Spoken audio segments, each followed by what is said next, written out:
Praise the Lord, హల్లెలూయా. దేవుని నామాన్ని అందరికీ వందనాలండి. ఈరోజు దేవుని వాక్యమును మనం వివరించుకుందాం. 1 దినవృత్తాంతములు 5వ అధ్యాయము 20వ వచనం అలాగే 21వ వచనమును మనం చదువుకొని దేవుని వాక్యాన్ని వివరించుకుందాం. యుద్ధమందు వారు దేవునికి మొర్రపెట్టగా ఆయన మీద వారు నమ్మిక ఉంచినందున ఆయన వారి మొర్రను ఆలకించెను కనుక వారిని జయించుటకు వారికి సహాయము కలిగేది. ప్రియా సహోదరి సహోదరుడా, ఈరోజు దేవుని వాక్యములో మనం చూస్తూ ఉంటే యుద్ధమందు వారు దేవునికి మొర్రపెట్టగా, ఎవరికండి మొర్రపెట్టారు?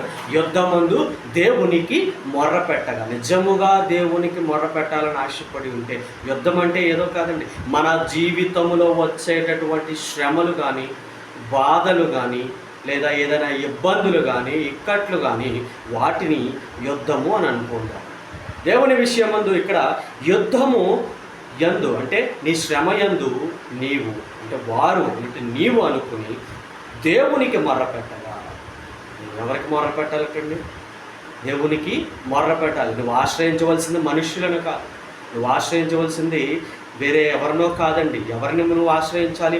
దేవునికి మొర్రపెట్టగా అక్కడ వారిలో అంటే మనలో దేవుడు ఏం చూశాడంటే అండి, ఆయన మీద వారు నమ్మిక ఉంచి అందున ఏముంచారటండి? ఇప్పుడు మనం దేవుని అందు ఏముంచాలి? నమ్మకము, యథార్థతను చూపించాలి, భయభక్తులను కలిగి ఉండాలి. ప్రియ సహోదరి సహోదరుడా, ఆయన మీద వారు నమ్మిక ఉంచినందున ఆయన వారి మొర్రను ఆలకించారు. చాలామంది ఏం చేస్తూ ఉంటారంటే మందిరంలోకి వచ్చి కూడా దేవుని యందు అపనమ్మకతను కలిగి ఉంటారు. ప్రియ సహోదరి సహోదరుడా, నీవు అపనమ్మకతను కలిగి ఉండకూడదు. ఎందుకని అంటే దేవుడు ఏ కార్యమునైనా చేయగలిగిన వాడు. ఆయనకి సాధ్యమే కానీ అసాధ్యం అనేది ఏదీ లేదు. ఇప్పుడు నీ యుద్ధము యెహోవా చేస్తాడు. ప్రియ సహోదరి సహోదరుడా, నీకు వచ్చినటువంటి శ్రమను దేవుడు తొలగిస్తాడు. ప్రియ సహోదరి సహోదరుడా, నీవు చేస్తూ ఉన్న పనుల్లో దేవుడు సహాయము చేస్తాడు. ఏం చేస్తాడంటే చూడండి, గనుక వారిని జయించుటకు వారికి ఏం చేశాడటండి? సహాయమును కలిగజేస్తాడు. మనం అనుకుంటూ ఉంటాం, మనకు వచ్చిన శ్రమను బట్టి, వేదనను బట్టి, శోధనను బట్టి, ఇబ్బందులను బట్టి మనకు అనిపించేది ఏంటంటే నాకు ఎటువైపు నుంచి సహాయము దొరుకును అని మనం అనుకుంటూ ఉంటాం. నీవు మొర్రపెట్టవలసినది నిజమైన సజీవమైన దేవునికి మొర్రపెడితే, నీవు దేవుని యందు భయభక్తులు కలిగి యథార్థతను కలిగి నీవు ఎలా ఉండాలి అని అంటే నమ్మకము కలిగి ఉండాలి. ప్రియ సహోదరి సహోదరుడా, నీకు వచ్చిన శ్రమను బట్టి నువ్వు దీనస్థితిలోకి లొంగిపోకూడదు. నీకు వచ్చినటువంటి శ్రమను బట్టి నీవు ఏం చేయకూడదండి? నీకున్న సమయమును దేవునికి వెచ్చించినప్పుడు ప్రియ సహోదరి సహోదరుడా, ఆ వచ్చినటువంటి శ్రమను నీ దరికి రాకమునిపై దేవుడు దాన్ని ఏం చేస్తాడండి?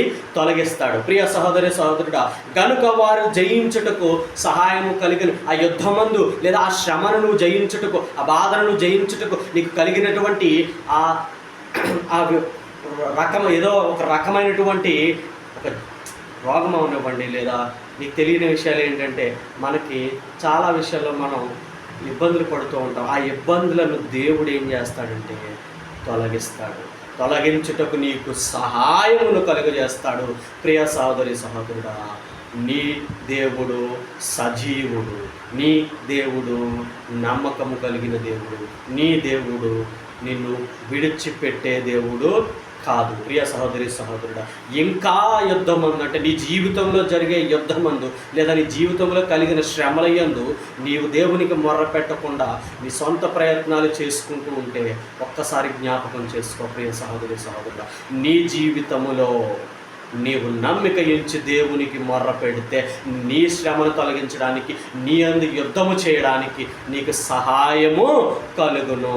దేవుని కొద్ది మాటలు మన వినికిడిలో దీవించి ఆశీర్వదించును గాక.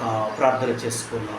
సకల ఆశీర్వాదాలకు కారణభూతుడ మా ప్రియ పరలోకమందున మా తండ్రి, నాయన నా జీవితంలో జరిగిన యుద్ధములను జ్ఞాపకం చేసుకుని తండ్రి, నాయన వాటిని జయించుటకు, మా శ్రమల నుంచి మమ్మల్ని దూరపరచుటకు తండ్రి, ఇదిగో నాయన నీవు మాకు సహాయము కలగజేస్తామని నాయన మొర్ర పెడుతూ ఉన్నాము తండ్రి.